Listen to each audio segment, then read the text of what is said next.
टूटेगा बरसों पुराना पश्चिमी घमंड। एयरबस और बोइंग की बादशाहत को उखाड़ फेंकने मैदान में उतर आया भारत का देसी बाहुबली। जहां बनते थे सुखोई जैसे घातक लड़ाकू विमान, अब उसी नासिक फैक्ट्री से उड़ान भरेगी भारत की नई तकदीर। बदल गई पूरी बाजी। खत्म होगा विदेशी विमानों का 10 साल वाला इंतजार। अपनी शर्तों पर और अपने दम पर भारत ने शुरू कर दी आसमान की सबसे बड़ी स्वदेशी क्रांति। धरे रह गए अमेरिकी प्रतिबंध और डॉलर का रौब। रूस के साथ मिलकर भारत ने चल दी है वो चाल जिससे सन्न रह गया है पूरा वॉशिंगटन। सस्ता होगा अब हवाई सफर और आम आदमी का सपना। महंगी विदेशी टिकटों के खेल को खत्म करने के लिए भारत ने खोल दिया है अपना तीसरा नेत्र। हवाओं का रुख बदल चुका है और इस बार ये हवाएं पश्चिम से नहीं बल्कि भारत के अपने दमखम से बह रही हैं। दुनिया की दो सबसे बड़ी विमान निर्माता कंपनियां जो अब तक भारत को सिर्फ एक सोने का अंडा देने वाली मुर्गी समझती थीं, आज सदमे में हैं। ये खबर सिर्फ एक डील या समझौते की नहीं है, बल्कि ये भारत के उस स्वाभिमान की गर्जना है जिसने साफ कर दिया है कि हम अपनी जरूरतों के लिए किसी की चौखट पर बरसों इंतजार नहीं करेंगे। भारत के एविएशन सेक्टर में एक ऐसा भूचाल आया है जिसने रातों रात समीकरण बदल दिए हैं। जब भारतीय एयरलाइंस अपने ऑर्डर्स के लिए गिड़गिड़ा रही थीं और विदेशी कंपनियां नखरे दिखा रही थीं, तब पर्दे के पीछे एक ऐसी खिचड़ी पक रही थी जिसकी महक अब पूरी दुनिया को बेचैन कर रही है। एक तरफ अमेरिका और यूरोप का घमंड है तो दूसरी तरफ भारत की आत्मनिर्भर होने की जिद। और इस जिद को पूरा करने के लिए भारत ने हाथ मिलाया है अपने उस पुराने यार से जो बुरे वक्त में हमेशा ढाल बनकर खड़ा रहा है। ये फैसला सिर्फ हवाई जहाज बनाने का नहीं बल्कि पश्चिमी देशों की उस मोनोपोली को तोड़ने का है जिसने पूरी दुनिया को बंधक बना रखा था। लेकिन आखिर ऐसा क्या हुआ कि भारत को यह कदम उठाना पड़ा?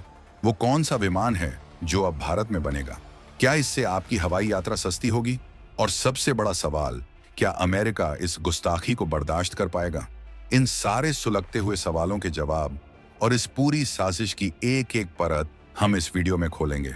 हम आपको बताएंगे इस गेम चेंजिंग खबर की पूरी कहानी, तो बने रहिएगा वीडियो पर अंत तक। और इस मास्टर स्ट्रोक पर आपके जो भी विचार हों कमेंट में लिखकर जरूर बताइएगा। कहानी की गहराई में जाने से पहले आपको ये समझना होगा कि आखिर भारत को इतना बड़ा और सख्त कदम उठाने की जरूरत क्यों पड़ी। अब तक का सीन ये था कि पूरी दुनिया का कमर्शियल एविएशन मार्केट सिर्फ दो कंपनियों की मुट्ठी में था, अमेरिका की बोइंग और यूरोप की एयरबस। ये दोनों कंपनियां मिलकर डिसाइड करती थीं कि दुनिया किस जहाज में उड़ेगी, कब उड़ेगी और कितने पैसे खर्च करेगी। इसे कहते हैं डुओपोली, यानी दो लोगों का राज। भारत, जो आज 2025 में दुनिया का सबसे तेजी से बढ़ता हुआ एविएशन मार्केट है, जहां हर साल करोड़ों नए लोग हवाई चप्पल से हवाई जहाज तक का सफर तय कर रहे हैं, वो इन दोनों कंपनियों के लिए सबसे बड़ा ग्राहक था। हमारी एयरलाइंस, चाहे वो इंडिगो हो, एयर इंडिया हो या आकाशा, इन्होंने इन कंपनियों को हजारों विमानों के ऑर्डर दे रखे हैं। लेकिन बदले में हमें क्या मिला? सिर्फ और सिर्फ इंतजार। हालत ये हो गई थी कि अगर आज कोई एयरलाइन विमान का ऑर्डर देती तो उसकी डिलीवरी 2030 या 2035 में मिलने की बात की जा रही थी।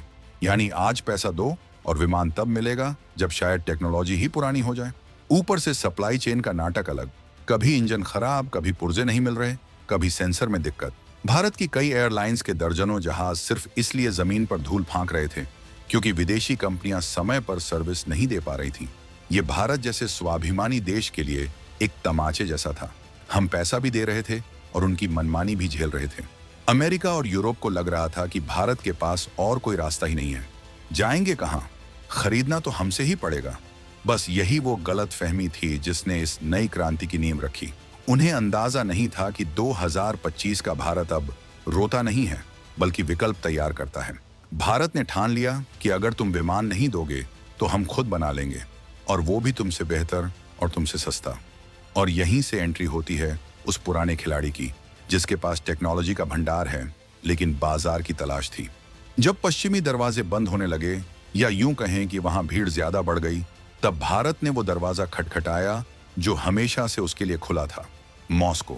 रूस के पास एक बेहतरीन सिविल एयरक्राफ्ट प्रोग्राम है, लेकिन यूक्रेन युद्ध के बाद लगे प्रतिबंधों की वजह से वो इसे ग्लोबल मार्केट में नहीं बेच पा रहा था। रूस की यूनाइटेड 100 एयरक्राफ्ट कॉरपोरेशन यूएसई के पास विमान तो शानदार थे लेकिन खरीदार नहीं थे।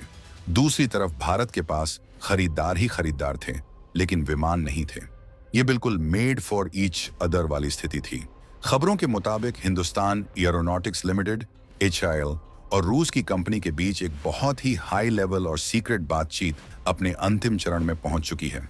ये कोई छोटी मोटी डील नहीं है, बल्कि ये भारत के नासिक प्लांट में पूरी की पूरी प्रोडक्शन लाइन स्थापित करने की बात है। आपको याद होगा कि नासिक वही जगह है जहां HAL ने सालों तक रूस के सुखोई 30 MKI जैसे घातक लड़ाकू विमान बनाए हैं। अब जब सुखोई का उत्पादन पूरा हो चुका है, तो वो विशालकाय फैक्ट्री और वहां के हजारों स्किल्ड इंजीनियर्स खाली होने वाले थे। पश्चिमी देशों को लगा था कि सुखोई के बाद भारत का ये प्लांट बंद हो जाएगा, लेकिन भारत ने यहाँ ऐसा धोबी पछाड़ दांव खेला है कि सब देखते रह गए। उसी फैक्ट्री में, उन्हीं मशीनों और उसी मैन पावर के साथ अब रूस का सबसे आधुनिक सिविल यात्री विमान MC-21 या सुखोई सुपरजेट का भारतीय संस्करण बनाया जाएगा। सोचिए, जो इंफ्रास्ट्रक्चर पहले से मौजूद है उसका इस्तेमाल करके भारत रातों रात विमान बनाने वाला देश बन जाएगा। इसमें न तो नई जमीन चाहिए, न ही नई बिल्डिंग खड़ी करनी है। बस ब्लूप्रिंट रूस का होगा और मोहर मेड इन इंडिया की होगी। ये डील एयरबस और बोइंग के मुंह पर किसी करारे तमाचे से कम नहीं है, क्योंकि अब भारत अपनी शर्तों पर विमान बनाएगा, अपनी करेंसी में भुगतान करेगा और किसी अमेरिकी प्रतिबंध का रत्ती भर भी असर इस पर नहीं होगा। अब आपके मन में सवाल उठ रहा होगा कि क्या रूस का ये विमान वाकई एयरबस और बोइंग का मुकाबला कर पाएगा? क्या हम किसी पुरानी टेक्नोलॉजी को तो नहीं अपना रहे? तो इसका जवाब सुनकर आपका सीना गर्व से चौड़ा हो जाएगा। जिस विमान की बात हो रही है वो है इरकुट MC-21। इसे हल्के में लेने की गलती मत कीजिएगा। तकनीकी रूप से यह विमान एयरबस A320 नियो और बोइंग 737 मैक्स से कई मामलों में 21 साबित होता है। सबसे बड़ी खासियत है इसका केबिन। पश्चिमी विमानों में जहां आपको कोहनी हिलाने की जगह नहीं मिलती, वहां MC-21 का धड़ ज्यादा चौड़ा है। इसका मतलब है चौड़ी सीटें और बीच में चलने के लिए ज्यादा जगह। यानी भारतीय यात्रियों के लिए अब हवाई सफर में वो ट्रेन के जनरल डिब्बे वाली फीलिंग नहीं आएगी। लेकिन असली खेल इसके पंखों और इंजन में है। रूस ने इसमें खास तरह के कंपोजिट मटेरियल का इस्तेमाल किया है, जो इसे हल्का और बेहद मजबूत बनाता है। और इंजन, यहाँ भारत ने सबसे बड़ी चालाकी दिखाई है। पहले इन विमानों में अमेरिकी इंजन लगने वाले थे, लेकिन प्रतिबंधों के बाद रूस ने खुद का PD-14 इंजन विकसित कर लिया। ये इंजन पूरी तरह से रूस में बना है, जिसका मतलब है कि अगर अमेरिका कल को अपने स्पेयर पार्ट्स रोक भी दे, तो भी हमारे विमान जमीन पर नहीं खड़े होंगे। ये 2025 के भारत की स्ट्रेटेजी है, सप्लाई चेन की पूरी आजादी। इस विमान की रेंज, इसकी ईंधन खपत और इसकी सेफ्टी रेटिंग्स बिल्कुल वर्ल्ड क्लास हैं। ये कोई जुगाड़ नहीं, बल्कि इंजीनियरिंग का एक नायाब नमूना है। HAL, जिसे सुखोई जैसे जटिल फाइटर जेट बनाने का तजुर्बा है, उसके लिए एक सिविल विमान बनाना बाएं हाथ का खेल है। ये विमान जब भारतीय आसमान में उड़ेंगे तो ये सिर्फ यात्रियों को नहीं ढोएंगे, बल्कि ये संदेश देंगे कि टेक्नोलॉजी पर किसी एक गुट का पेटेंट नहीं हो सकता। ये भारत की इंजीनियरिंग क्षमता का वो प्रमाण होगा जिसे दुनिया अब तक अनदेखा करती आ रही थी। अब जरा इस खबर के जियोपॉलिटिकल भू राजनीतिक पहलू को समझते हैं, क्योंकि असली आग तो वहीं लगी है। साल 2025 है, अमेरिका में डोनाल्ड ट्रंप दोबारा राष्ट्रपति की कुर्सी पर बैठे हैं। उनका पूरा एजेंडा अमेरिका फर्स्ट और अमेरिकी कंपनियों का माल दुनिया भर में बेचने का है। ऐसे समय में जब वो उम्मीद कर रहे थे कि भारत बोइंग को और बड़े ऑर्डर देगा, भारत ने रूस के साथ ये डील करके वॉशिंगटन के सत्ता के गलियारों में खलबली मचा दी है। ये भारत की विदेश नीति का वो आक्रामक रूप है जिसे स्ट्रेटेजिक ऑटोनॉमी कहा जाता है। मतलब हम दोस्त सबके हैं, लेकिन जब बात हमारे फायदे की आएगी तो हम किसी का दबाव नहीं मानेंगे। अमेरिका ने रूस पर हजारों प्रतिबंध लगा रखे हैं। उनका मकसद था रूस की एविएशन इंडस्ट्री का दम घोंट देना, लेकिन भारत ने रूस को एक लाइफलाइन देकर उन सारे प्रतिबंधों की हवा निकाल दी है। भारत दुनिया को यह दिखा रहा है कि अगर पश्चिम हमारे हितों की अनदेखी करेगा तो हमारे पास दूसरे विकल्प भी मौजूद हैं। ये चीन के लिए भी एक बड़ा झटका है। चीन अपना खुद का विमान C919 बेचने की कोशिश कर रहा था और सोच रहा था कि भविष्य में भारत को भी अपना माल चिपका देगा। लेकिन भारत ने रूस के साथ मिलकर मेक इन इंडिया का रास्ता चुनकर चीन के मंसूबों पर भी पानी फेर दिया।